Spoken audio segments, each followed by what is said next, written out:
Евразия экономикалык биримдигине мүчө өлкөлөрдүн башчыларынын кезектеги саммити 9 декабрда Бишкекте өткөнү жатат. Быйыл уюмга Кыргызстан төрагалык кылууда. Орусиялык журналисттер саммитке орус президенти Владимир Путин баштаган делегация катышарын жазышууда. Саммиттин күн тартиби жана катышуучулары тууралуу азырынча расмий маалымат бериле элек. ЯЭПке Кыргызстандан тышкары Армения, Беларусь, Казакстан жана Орусия мүчө. Бул уюм ортодогу бажы тоскоолдуктарын жоюу, элди жана товарларды эркин өткөрүү максатында уюштурулган. Бирок ортодогу экономикалык тоскоолдуктар жоюлбай, ишкерлер өндүрүлгөн продукциясын уюмдун ичиндеги өлкөлөргө жеткирүүдө кыйынчылыкка дуушар болуп келаткандыгын айтып келишет.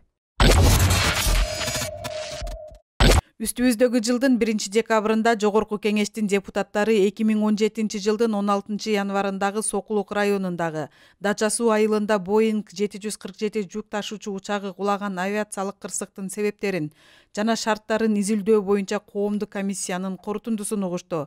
Бул маселе боюнча маалыматты коомдук комиссиянын төрагасы Алмамбет Шыкмаматов берди. Ошо кырсык болгон маалда Кыргызстанда аэропортто туман болгон. Ошол мактын интернетте да общий доступта бар. Чорный ящиктеги пилот менен биздин жер кызматынын наземный службалар менен сүйлөшүп, алар посадка сураган. Биздикилер биздин тарап улам айтып турган 20 мүнөт калды, 30 мүнөт калды, 15 мүнөт калды, 4 мүнөт калды, бирок видимость начар, вертикаль боюнча 600 метр, 400 метр, 300 метрге чейин видимость начар. Ошондуктан баягы конвой кайра айланып, убакыт өткөрүп дагы айланып келе деп. Алар бир жолу барып учуп кайра келишкен. Ошо кезде ошол учак менен биздин наземный службаны сүйлөшкөндөрү бар, урушкандары бар. Пилот айтат, мен чарчадым, чарчап келатам деп баягы биздеги наземный службаларга мындай өзүнүн недовольствосын билдиргенде мен коном депчи. Анткени эскертүү болгон да, может конбойсуң.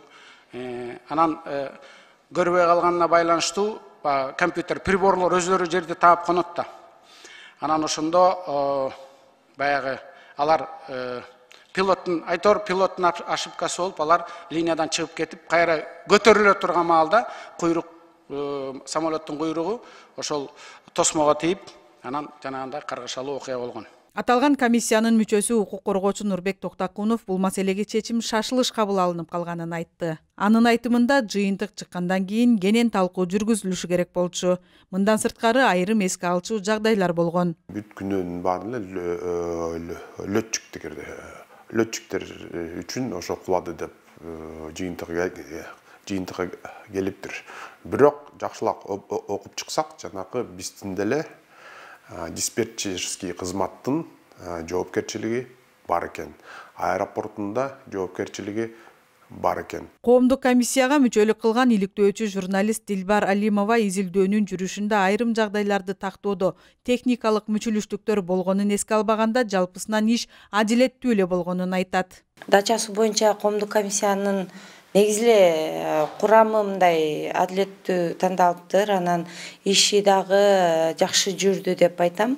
Бирок баягы берилген убакыт баары бир кыска убакыт экен. Мындай чоң көйгөйдүн, кырсыктын, анын келип чыккан көйгөйлөрүн иликтегенге бизге берилген убакыт мындай жетишсиз болду да.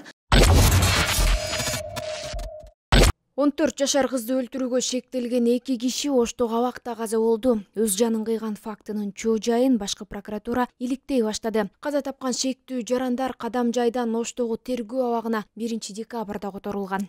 2022 жылдын 4 декабрында саат 01:50 чамасында жазаларды аткаруу кызматынын Ош шаарында жайгашкан тергөө абагында Кадамжай райондук сотунун өндүрүшүндөгү кылмыш иши боюнча өспүрүм кызды зордуктоодо жана өлтүрүүдө айыпталышкан 2 жаран ажатканда шейшепке асынган абалда табылган.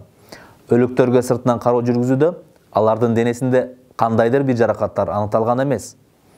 Окуя боюнча соттук медициналык жана башка тийиштүү экспертизага дайындалып, териштирүү иштери жүрүп жатат.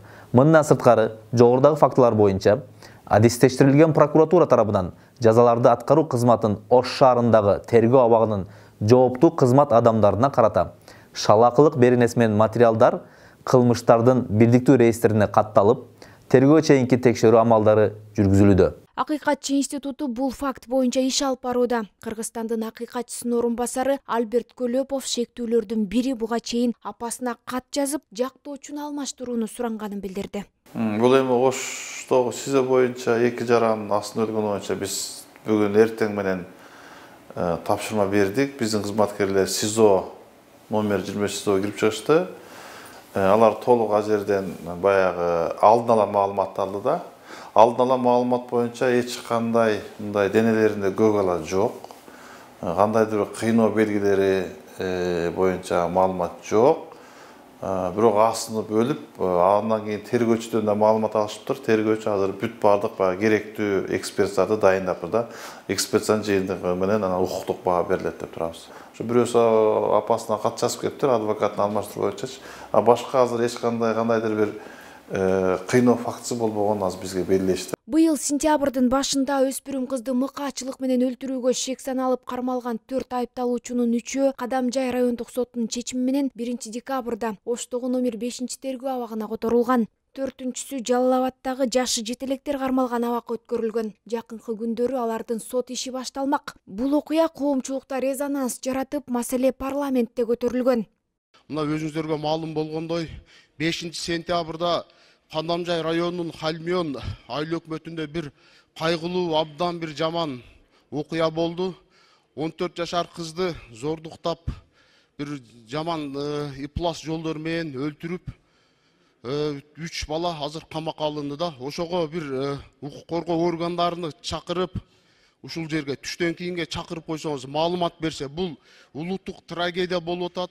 Бир эле жол болгон жок, жылдан жылга болуп келип атат да. Ошон үчүн сөзсүз бүгүн укук коргоо органдарын чакырып койсоңуздар, маалымат угуп, андан бир чечкиндүү кадамдарга барсак жакшы болот эле да. Белгилей кетсек, 14 жашар секелектин окуясына байланыштуу ишти президент Садыр Жапаров жеке көзөмөлүнө алганын айткан. Ал эми башкы прокурор Курманкул Зулушев укук коргоо органдарынын кызматкерлери бул ишти адилет тергеп берет деп ваада кылган. Акыйкатчы институтунун маалыматына таянсак, соңку 1 жылда тергөө камак жайында кармалган 30 шектүү ар кандай шартта каза болгон. Президенттин аппаратынын алдында жалпыга маалымдоо каражаттары жөнүндө жаңы мыйзамды аягына чейин иштеп чыгуу боюнча жумушчу топ түзүлдү. Эске салсак, ноябрда өткөн Кыргызстандагы сөз эркиндигине арналган тегерек столдо журналисттер, көз карандысыз юристтер, медиа эксперттер жана президенттик аппараттын маалыматтык саясат кызматынын кызматкерлери жалпыга маалымдоо каражаттары жөнүндө жаңы мыйзам боюнча жумушчу топ түзүп, долбоорду аягына чыгаруу үчүн биргелешип иштөөнү макулдашкан. Буга чейин коомдук талкууга коюлган документ катуу сынга кабылган. Өзүнчө жоболор көз карандысыз редакцияларды жана журналисттердин, анын ичинде чет элдик маалымат каражаттарынын ишмердүүлүгүнө коркунуч туудура тургандыгы айтылган. Жыйынтыгында мамлекет башчынын администрациясынын өкүлү Мурат Укушев сунушталган вариант медиа коомчулуктун пикирлерин жана сын пикирлерин эске алуу менен олуттуу кайра карап чыгууга муктаж деген пикирге кошулуп, корутунду алуу үчүн Венеция комиссиясына жөнөтүүгө макул болгон. Жумушчу топтун курамына президенттик аппараттан 5 адам кирди. Бул юридикалык камсыздоо бөлүмүнүн башчысы Мурат Укушев, бөлүмдүн эксперти, юридикалык бөлүмдүн басма сөз кызматынын жана Маданият министрлигинин өкүлдөрү, ошондой эле 15 жалпыга маалымдоо каражаттарынын өкүлдөрү кирди. Бүгүн 5 декабрда Ош аба майданында коюу туманга байланыштуу аба каттамдардын убактысы жылды. Манас аэропортунун басма сөз кызматы билдиргендей, туруксуз аба ырайына байланыштуу эл аралык жана ички каттамдардагы учактар кона албай жатат. Андан тышкары Оштон уча турган каттамдардын убактысы да өзгөртүлгөн. Социалдык тармактардын айрым колдонуучулары Ош аэропортунда калың туман түшкөнүнө байланыштуу учактар учпай жаткандыгын жазышты. Тезжет компаниясынын учактары тумандан улам 3-4 декабрь күндөрү Бишкектен Жалал Абадка учкан эмес.